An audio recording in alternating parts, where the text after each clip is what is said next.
परम पिता परमात्मा और उनकी सभी पवित्र आत्माओं को नमस्कार। सूरत शब्द योग सरल और सुगम है। यह सच्चे अर्थों में सहज योग है, परंतु मनुष्य को चाहिए कि उसके ऊंचे ध्येय को भली प्रकार समझकर इसे अपनाए।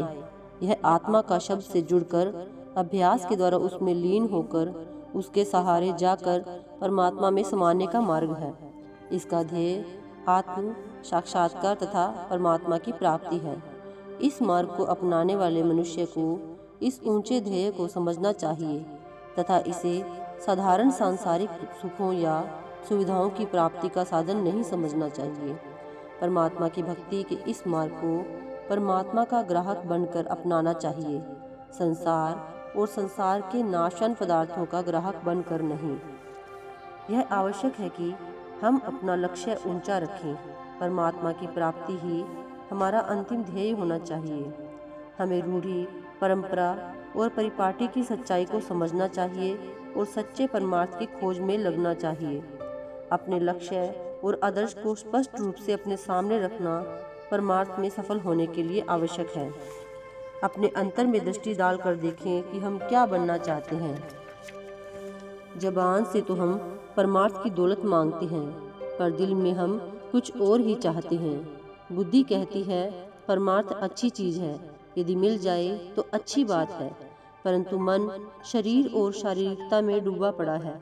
ऐसी अवस्था में हम सफलता की आशा कैसे कर सकते हैं।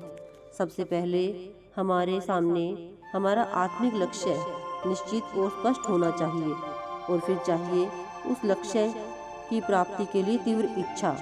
जब ऐसी अवस्था हो तब परमार्थ में उन्नति और कुछ प्राप्ति की आशा हो सकती है। जिस मनुष्य में जीवन के रहस्य को वास्तव में जानने का विचार जाग उठा हो, उसे सबसे पहले मनुष्य बनना चाहिए। मनुष्य में मनुष्यता का उत्तम गुण होना अत्यंत आवश्यक है। ऊपर से मनुष्य की शक्ल होने या सुंदर वस्त्र पहनने या अन्य बाहरी दिखावे करने से मनुष्य मनुष्य नहीं बन जाता। इसलिए सही मायने में मनुष्य बनना चाहिए। मानवता के उत्तम गुण अपनाने चाहिए। सभी धर्मों में इन गुणों को अपनाने पर जोर दिया गया है। प्रवृत्ति मार्ग में धर्म का प्रयोजन यह है कि हम सोच विचार कर ऐसे कार्य करें जिससे हम जाति और समाज की मर्यादा में रहें और एक दूसरे का सहारा बनकर कर्म करें ताकि समाज छिन्न भिन्न न हो जाए। प्रवृत्ति मार्ग में शारीरिक, पारिवारिक, सामाजिक और राजनीतिक कर्म भी शामिल हैं। इसी प्रकार निवृत्ति मार्ग का भी अपना धर्म है, वह है पवित्र वैराग्य।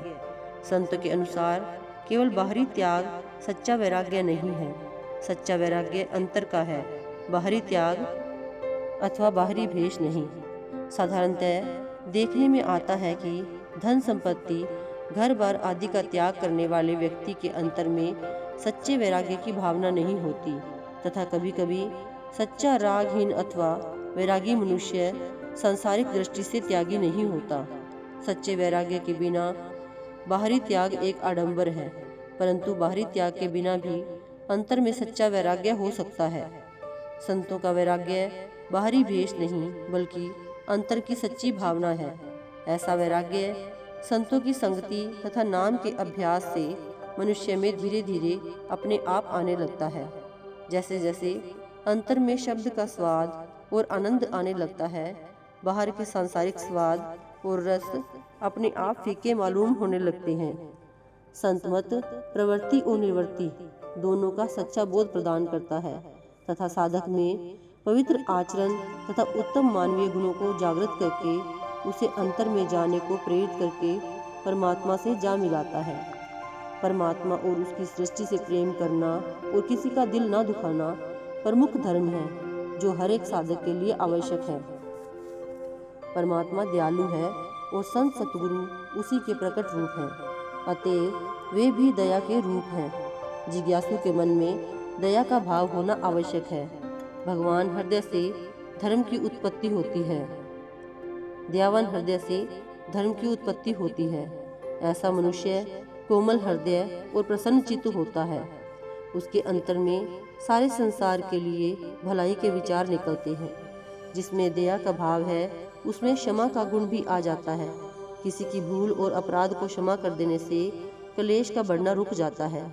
दूसरों की भूलों को प्रसन्नतापूर्वक क्षमा कर सकने वाला मनुष्य ही परमात्मा से अपने अपराधों की क्षमा की आशा कर सकता है।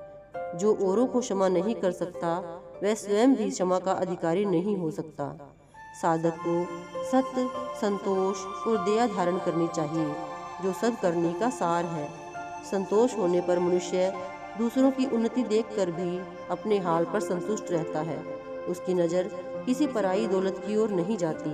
वह अपने हाथों से परिश्रम करके गरीबी में भी सदा खुश रहता है। संतोष के आने पर चाह मिट जाती है और चाह के साथ चिंता भी जाती रहती है। जहाँ संतोष वास करता है, वहाँ सब बरकतें निवास करती हैं। जिज्ञासु को चाहिए कि सत्य को अपने अंतर में धारण करे। जिसमें सत्य का निवास हो, वह सत्य स्वरूप हो जाता है। जिसके अंतर में सत्य है, उसका सब कार्य व्यवहार सच्चा होता है। ऐसा मनुष्य सदा निडर रहता है। परंतु यह आवश्यक है कि सच बोलने में दया का भाव बना रहे, किसी का दिल ना दुखाया जाए। साधक के लिए सुशील, मधुरभाषी और प्रसन्नचित्त होना आवश्यक है। इन गुणों का दूसरों पर भी सात्विक प्रभाव पड़ता है। सबके साथ प्रेम पूर्वक व्यवहार करना चाहिए। यह दोनों लोकों में सुखी रहने का गुर है।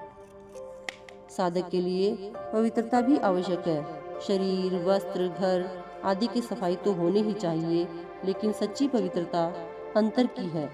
मन और इंद्रियों को वश में रखते हुए नाम से जुड़कर आंतरिक पवित्रता धारण करना चाहिए। नाम के अभ्यास के लिए नेक आचरण के साथ साथ नेक कमाई की भी जरूरत है। अतएव पूर्ण पवित्रता के लिए शुद्ध व्यवहार, शुद्ध आहार, शुद्ध आचार और शुद्ध विचार अपनाने चाहिए।